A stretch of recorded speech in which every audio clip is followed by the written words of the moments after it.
Hey everybody, welcome to another episode of Empire's Comics Google Hangouts with creatives that we can't necessarily get down to the store. And today we have Aditya Bidikar joining us, who is a letterer who has done a number of things which you guys will know, as well as a writer. So we'll get to know him. We'll find out about his works, a little bit about the behind the scenes on the industry, and just chat for a little bit. So welcome to the show, sir. Thank you very much for joining us. Hey, it's good to be here. Thank you. Yeah, now I'm especially thankful for you for joining us because we thought it was going to be a little later your time, and it Yeah. turns out it's 6:30 in the morning right now. Yeah, but I've got my coffee with me, so I'm good to go. That's perfect. That's all you need. Get a little jump and get going. So, well, Yeah. why don't you tell them a little bit about you? Since the time difference is so big, tell them where you're from and what you're working on. Yeah, so I'm from India and I live here. And I got into lettering comics as an adult, actually, when I started making my own comics, and I kind of had to letter them because like there were no letterers in India at the time. So yeah, that's actually how I got into comics in the first place. So now, then, were you into comics? I mean, you must have been because you were creating them. When did you start getting into comic books? So I read comics as a kid, but that was sort of Archie comics and Asterix and Tintin and stuff like that. But I kind of fell off them. Uh, Unlike a lot of people, this is not because I grew up and like discovered girls or whatever, but because we just didn't get many comics in India. So I kind of graduated to like books. I remained a nerd. But then as an adult, I actually discovered stuff like Watchmen, Sin City, and comics like that, and that's what got me like properly into comics. Okay, so And you had yeah, and I wanted to write them because like I was already a writer. I was already working on prose and stuff.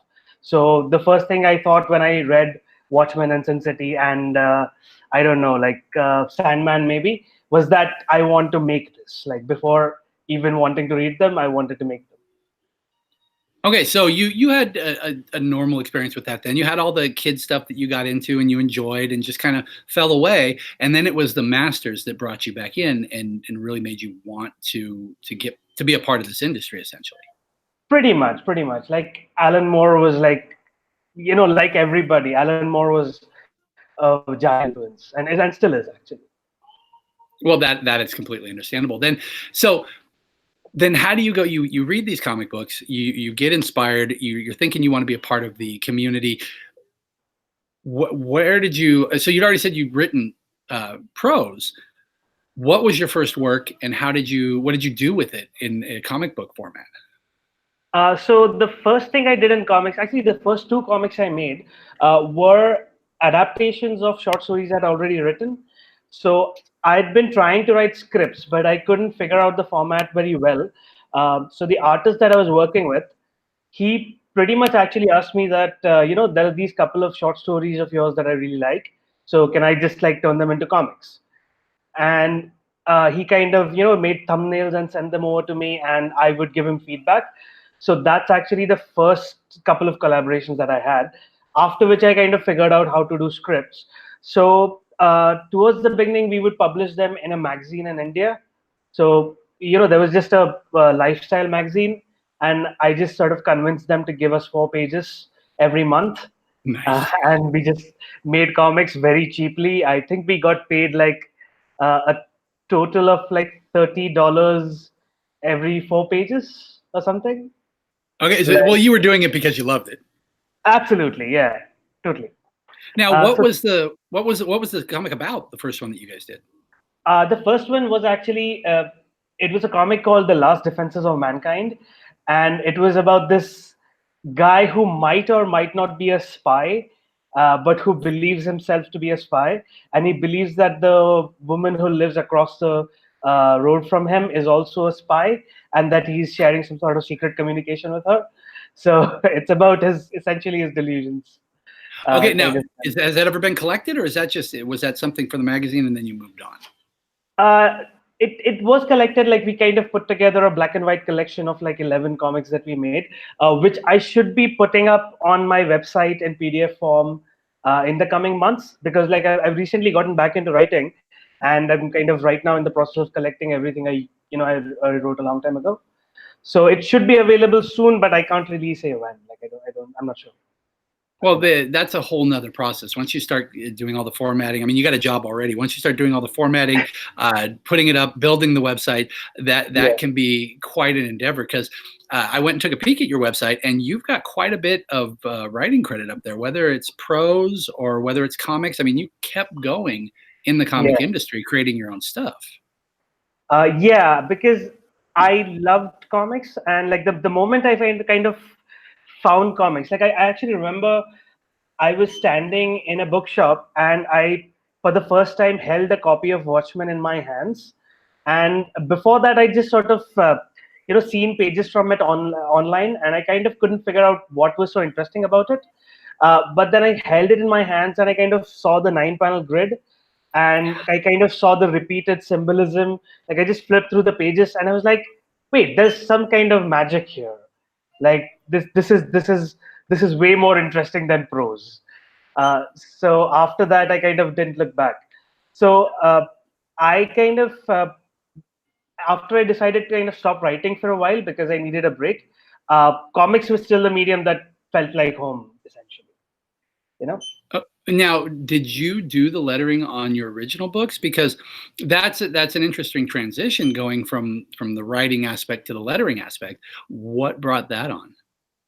Yeah, so that's actually how I got into lettering in the first place. Because the first comic that we did, The Last Defenses of Mankind, I originally lettered that in Photoshop using the default font, Myriad Pro or something, and it looked terrible. Like it was literally like the text was just pasted on, and I'd kind of uh, scrawled these caption boxes in gray, which did not kind of work with the aesthetic of the comic or anything like that.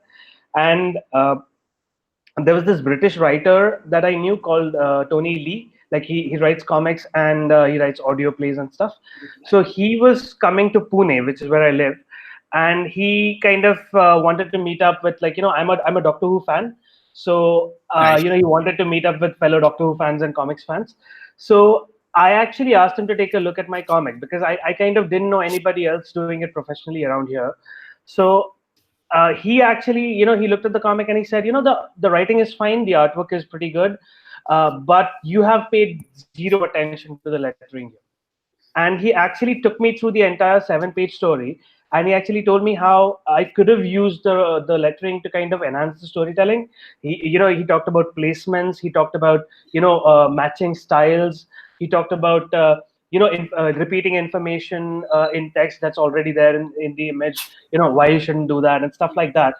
And that actually got me interested in lettering in the first place, because I realized that, okay, there was not only just skill here, but this was an art in itself, and I could actually control the reader's experience of the page through lettering. And that's actually how I started lettering in the first place. Nice. It really is. I mean, the comic as a whole is the reason that some of these are so great is because of the entire team and the placement. I like the way you put that with the lettering of you having control over the flow, over what the readers are interpreting, with the way they're seeing it, and it's just it's a piece of it that I don't think gets nearly enough credit. Yeah. Also, see, I do this for a living, and I can't do stuff that I'm not passionate about.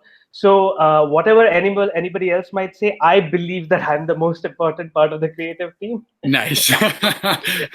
Because I gotta believe that. If I don't believe that, then what am I doing here? Well, what are they going to do without you? I mean, what's that book going to look like? It's just going to be 20 pages of nothing. Exactly.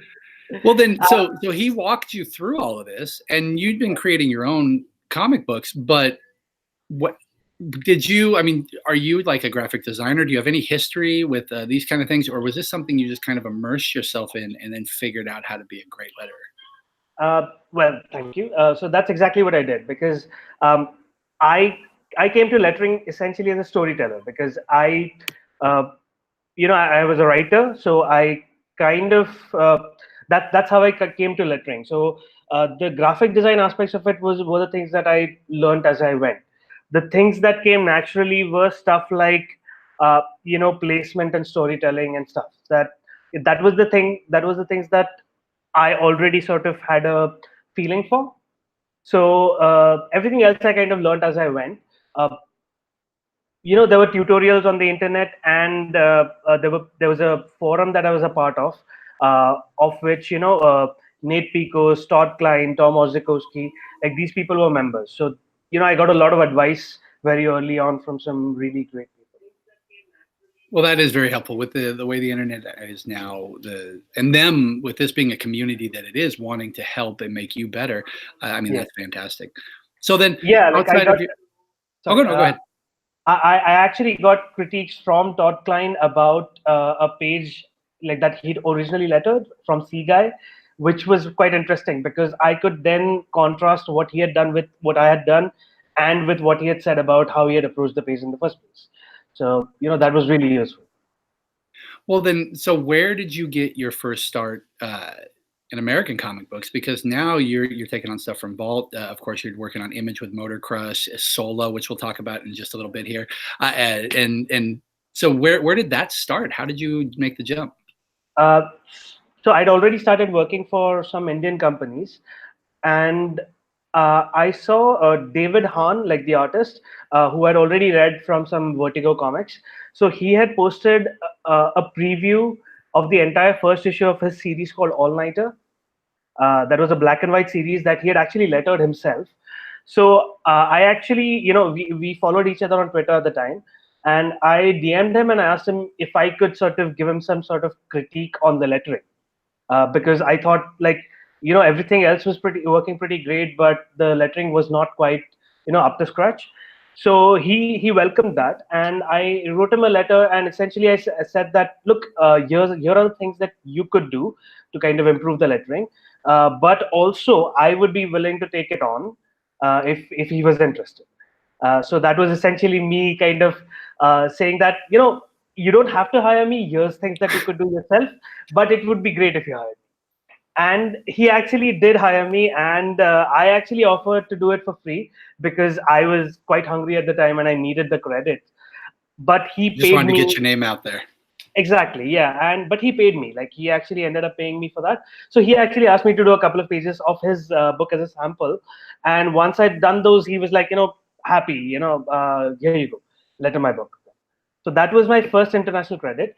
And funnily enough, my second international credit was for Tony Lee, the guy who'd originally kind of gotten me interested in this in the first place. So he was doing this graphic novel called MacGyver: The Fugitive Gauntlet.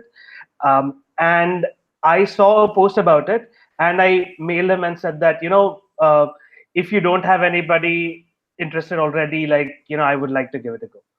And he again, he asked me to do a couple of samples, and he was like, what, uh, I'm happy to let you do this. That's awesome. And then it just kind of snowballed from there. Now you've got a number of projects that you're working on right this moment. How long does it take? Oh, wait, somebody has a question. Justin wants to know, he's passionate about comic books. He has no artistic ability. He's not great at writing. But he does letter for a small press publishing company. He wants to know how hard it is to break in.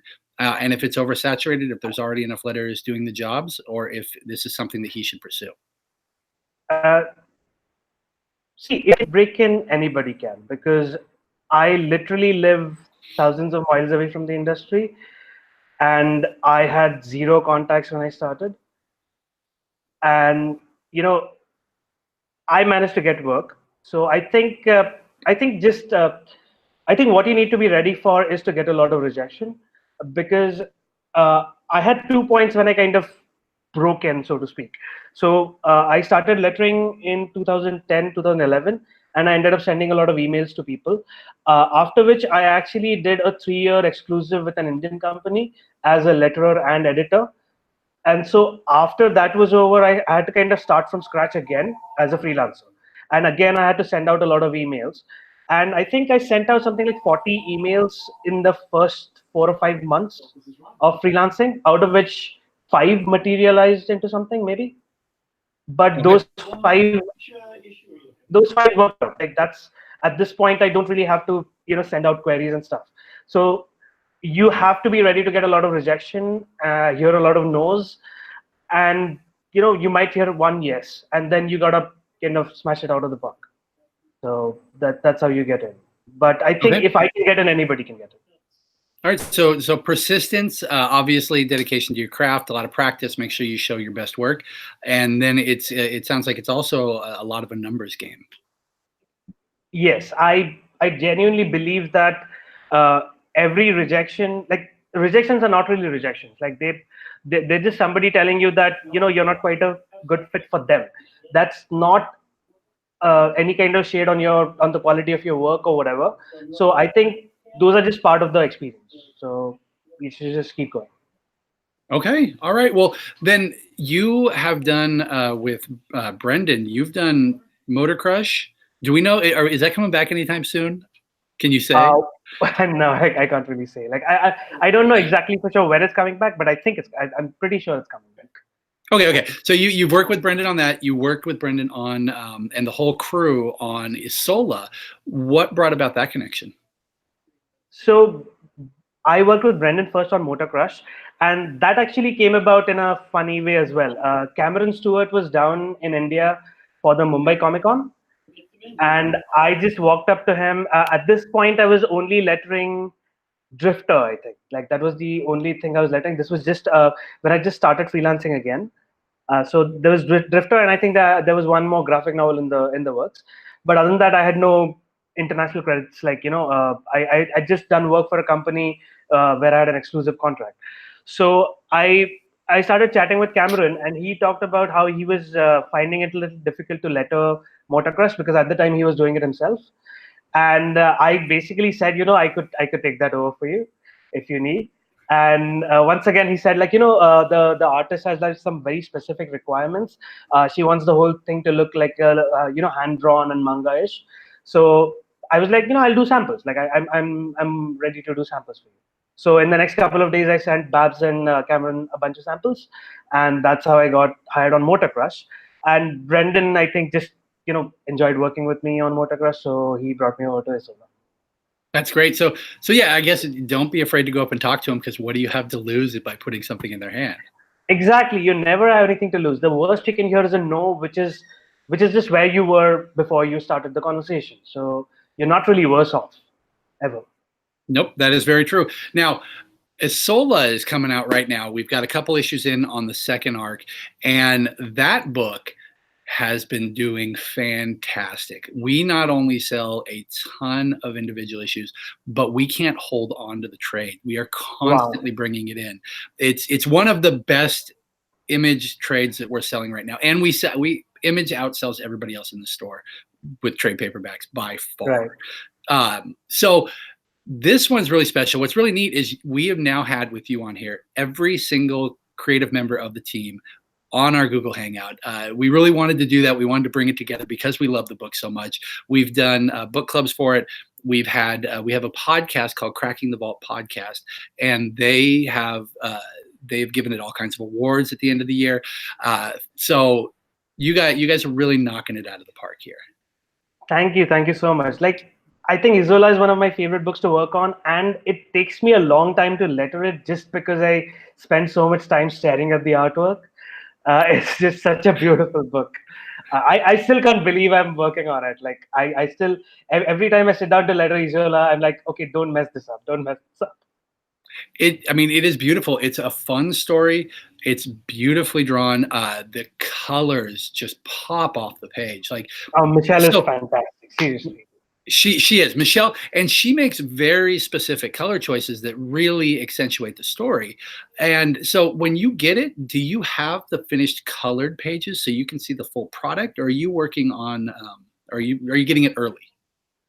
No, I prefer to get the finished colors, specifically on Isola because the balloons are kind of, they're all white, and even the sound effects are mostly just plain white.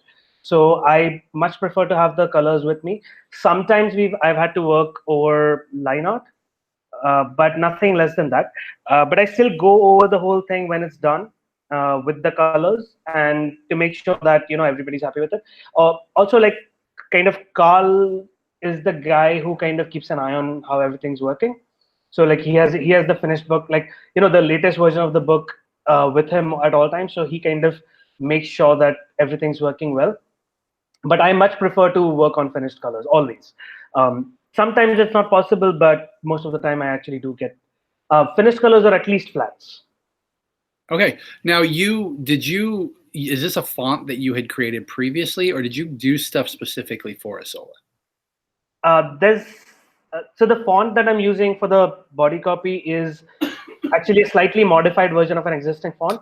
It's basically Comic Craft's Marianne Churchland, and I've kind of just added a slight slant to it for the normal font, and the sound effects and the weird language stuff. Basically, Carl and I share the duties of drawing that, and we just draw that from scratch. So is there any kind of rhyme or reason to it, or are you guys just kind Oh, of there is. playing with There totally is. So the sound effects. Carl kind of had a basic alphabet done, to which I add as I go. Like if there's a sound that I feel has not been represented in the alphabet before that, I just make one up on the spot, and then Carl looks at it and decides if he's happy with it or not. And the Moro language that kind of we started using from issue 3 onwards, that's entirely of my devising. Like that's something I came up with. Excellent, nice. It's all coming together very, very well. Now, how long does it take you to do a typical issue of Isola? Isola takes me a lot longer than other comics, not just because I keep staring at the art, but I think a normal comic I would do in around a day and a half to maybe 2 days. Isola, I prefer taking like 3 to 4 days, because uh, it's actually like the work actually goes quickly, but I like kind of sitting back and looking at it again and kind of rethinking my decisions as I go. So I'll essentially do a draft of it in a day and a half, and then over the next day and a half, I just open it up, like every couple of hours, just look at it and change something or something like that. Like, so in 3 days, I have something that I can give back to the team that I'm reasonably happy with. Nice. And I like the formula you guys are going with this book, where you're doing the 5 issues, taking a little break, coming back. And I like that it's a scheduled break. So we know it's there. It allows you guys time to really give us a quality product, but we also know when you're coming back, not just are they coming back. Yeah, I think that's really useful, because something like Isola, it takes a long time to make, but like specifically the art side definitely takes a long time, and I think readers are willing to wait if they know when the thing is coming out. Most definitely. They most definitely are. So what other books are you working on right now? You've got These Savage Shores that you're doing, Motor Crush when it comes back. We've got Isola. Is there anything else currently on the shelf that we should be looking for your name on? Uh, so I think Maxwell's Demons #4 Oh, it comes hits out tomorrow. tomorrow. Yep. Yep. We just So got that's it the in. finale. That's the finale. That's like a double-sized issue. So that's the what we were originally going to do as issues 4 and 5 put together, and that's one of my favorite things to have worked on, because Denny's just like, I think he's in the chat or he's listening. I don't know if he can talk to us right now, but he just lets me go wild on that book. Like that was just so much fun to do.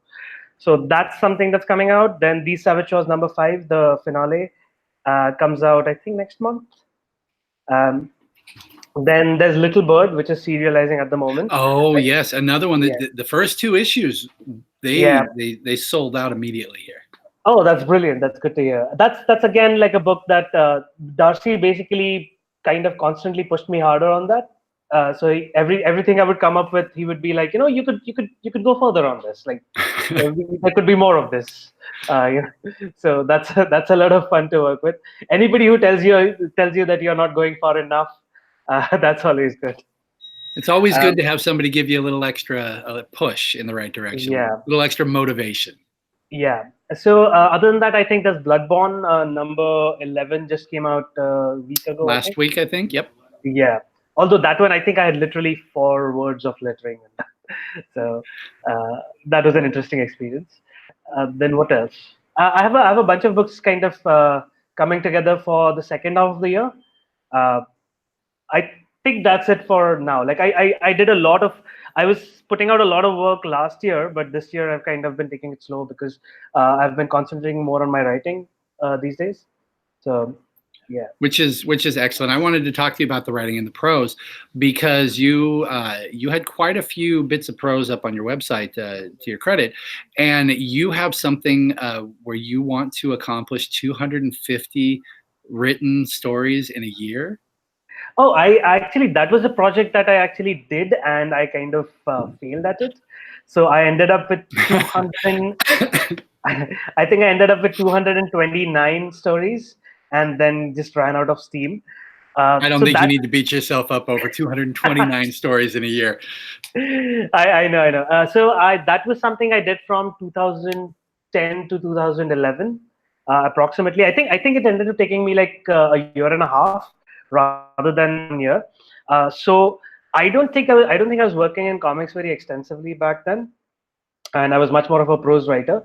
And the project was pretty popular. It was sort of a blogging project. So I would put out 5 stories a week, so one for every weekday. And I think like it was quite popular in the sort of Indian Twitter circle and like blogging circles for a while. But like I was supposed to put out a book once it was all done, but because the project kind of ground to a halt, and then I moved on to an exclusive contract, so I couldn't really do anything with that. But actually, that is another thing that so all the stories used to be on my website available to read, but I realized that at this point, like 6 years on, it kind of didn't make sense to have all of them still up because not all of them were very good. You know, if you're putting out like 5 stories a week, they're not gonna be all aces. So right now I'm actually working on something like the 80 to 100 best ones, and I'm gonna put them together as a PDF that people should be able to like just buy for whatever they like on Gumroad. And I'm gonna be doing the same thing with the comics that I talked about, like the comics that I did back then. So that's kind of gonna be an archive thing, like. I'm definitely planning to move on from stuff like that. I have like specific things in mind that I want to do, but I want the sort of my past writing career to be available as well for whoever wants to read. And some of them are pretty good. Like I might be, so I've moved on in terms of style and content as well, but that's still there's a lot of stories there that I'm still quite proud of. So I want them to be available to readers. That's great. And before we go on, because I want to talk about what you have planned, because you said you want to go back to some writing. How long was each one of these that you did daily? The shortest ones were something like 150 words. The longest was like 700 to 800 words, I think. Okay, So so it really just depended on the day and what hit you and how you felt. exactly, exactly. So I'd made a promise to myself that every day at noon I would post a new story. So there were some days when I didn't get to sleep till noon because I hadn't come up with a new one. So there's me like at 11:30 a.m. frantically like banging something out. uh, and I had not slept the night before. I was hopped up on coffee. Like it was more of an exercise to kind of figure out what I could do. It was like public performance rather than I essentially can a see. writing exercise. It was inspired by Harlan Ellison. So he would kind of go into these bookstores and just sit at his typewriter and bang out stories. So like somebody would come by and give him a prompt or something like that. So I would do something like that. I would basically just at 10 a.m. in the morning, I was like, I'm completely blanking. Somebody give me a prompt, please. So then somebody would like send out like 3 words, and then I would write a story based on those. Uh, stuff That's like kind of that. fun, actually. That is kind of Yeah. a neat way to do it, and it really gets your creative juices flowing because rather than just something that you'd been working on already, it's like hit the keyboard and just go. Yeah, and it was a way of also figuring out what my concerns were. Like, what were the things that I kept coming back to? What were the writing patterns I kept kind of repeating? That was quite interesting to see. So that it was quite a useful exercise, even though it didn't really, it wasn't a success, but it was a good failure, I think. Now, is there a particular genre that you tended to write in more, or were you pretty spaced out? They ranged a lot from like complete slice of life to all out surreal fantasy science fiction. But I kind of stuck to science fiction and fantasy quite a lot because uh, that's a genre I always find easy to think in. Uh, like like if you tell me to write a conversation between two people, if one of them is a wizard and the other one is a dragon, I find it easier for some reason. Probably a lot more fun too. Yeah, exactly. Well, perfect. So you then what do you have planned? What is your? You said you wanted to get back to writing. What is on the horizon that you will be putting out? So I'm not entirely sure yet. Uh, so I'm still kind of writing for myself. I'm still trying to. So over the last 2 or 3 years, so actually, funny story. So this is a reaction. Like the reason I got back to writing was essentially the rise of fascism across the world. Not just in the US and the UK as we see in the media, but also in places like India and like elsewhere. So I realized that there was a lot of media being put out and maybe not enough by people like me. So like brown queer people who also had lives and also had things to say. So that was kind of the impetus that made me want to write again, because I felt that uh, I could provide a voice. I could provide an interesting voice in the cacophony. And uh, coming back, I also had to kind of figure out what were my concerns, what was interesting to me. Uh, I used to be a writer who was much more concerned with kind of concepts and ideas, but now I wanted to kind of write more about people, because that was a lot more interesting, because the diversity of the human experience is far more interesting than uh, the weirdest idea, at least at the moment. I might change my mind at some point. So the stories that I'm kind of going towards are like much more human, much more sort of centered towards uh, people's interactions with each other.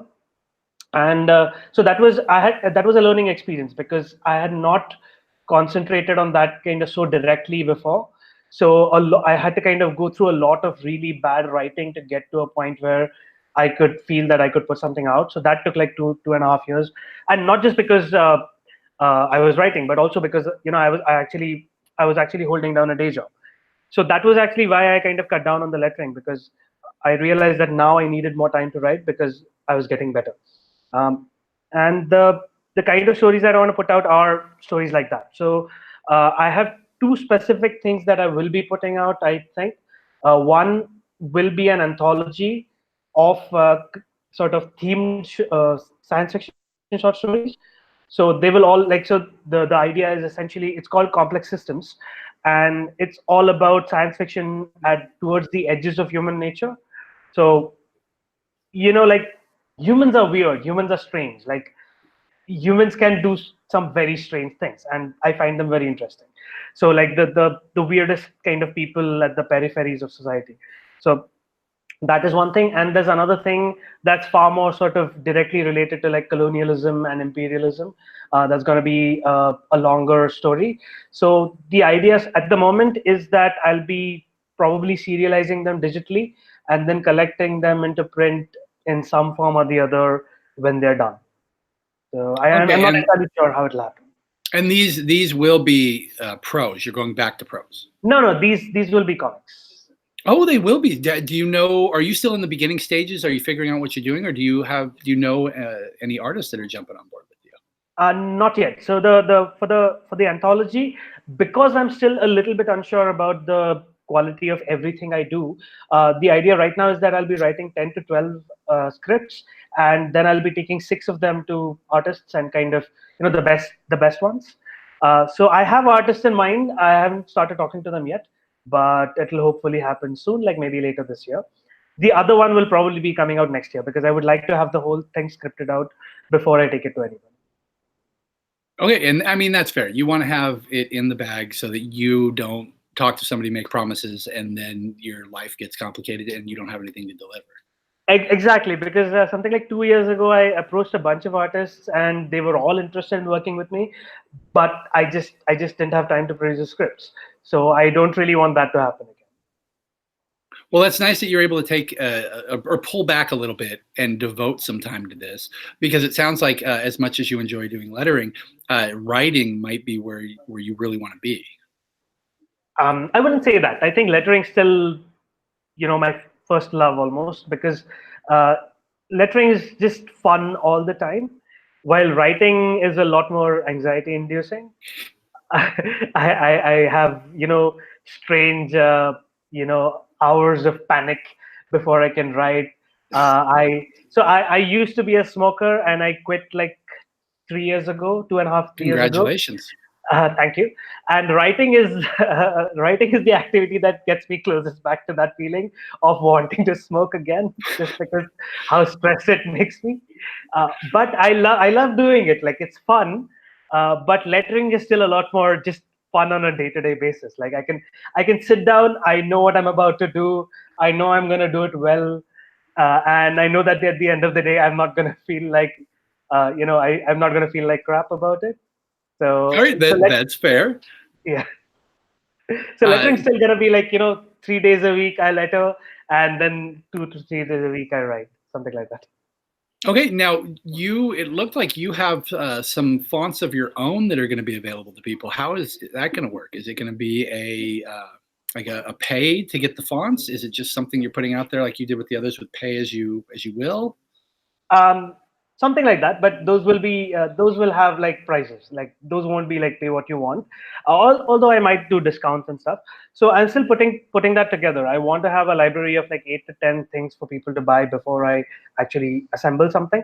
So yeah, so basically I started hand lettering a few years ago, and I realized that I actually am very interested in the bones of how a typeface is formed, and I had typeface ideas that, I could kind of, put together. Originally, I've already done two. Like, there are two fonts that are already in use in my work. So there's one called Sitting Duck, which I use in Punk's Not Dead, from Blackground, and there's Mighty Mouse, which is the font that I use in Little Bird, actually. So those are both my fonts. And originally, the idea was that I would kind of, uh, just use them in my work, like somebody like Todd Klein or Clem Robbins does.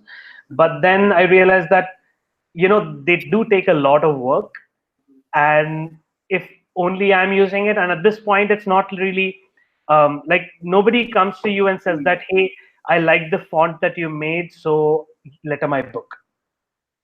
They would rather like, oh, letter my book, and if the font that you made is correct, then we'll use that one. So I realized that if I actually Okay. sell those, other letterers might actually find a lot more use for them.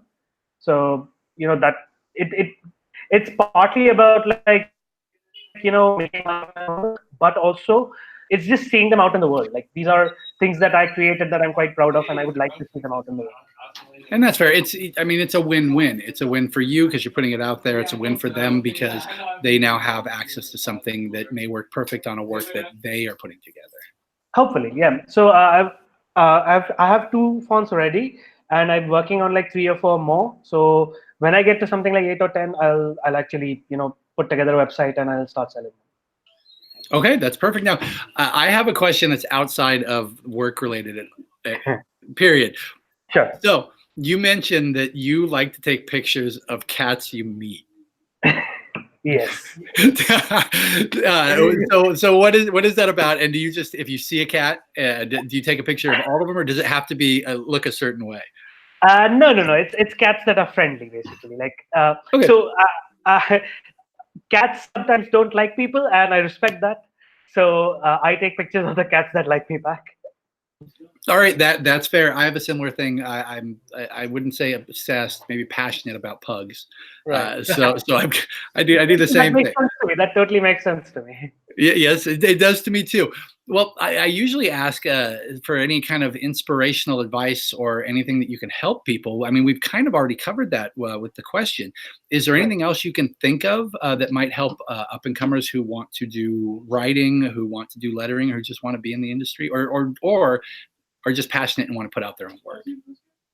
Um, I think we at this point, I find that, at least on Twitter, the people that I see, I think we are quite obsessed with productivity. We are quite obsessed with everything that we do kind of turning into something specific, like that we can justify doing. But the fact is, like, this is stuff we do for fun. Like, we enjoy this. So sometimes we forget that. Sometimes we forget that in pursuing like a lot of output. So I think when you're trying to do work, you should remember why you got into it in the first place. You should remember that this was fun and that this can still be fun. And not everything you do has to have monetary value. Like even though at this point I'm the person who's like, putting out writing, putting out fonts, and putting out lettering, but there is still some stuff that I do that's just for fun, like hand lettering, for example.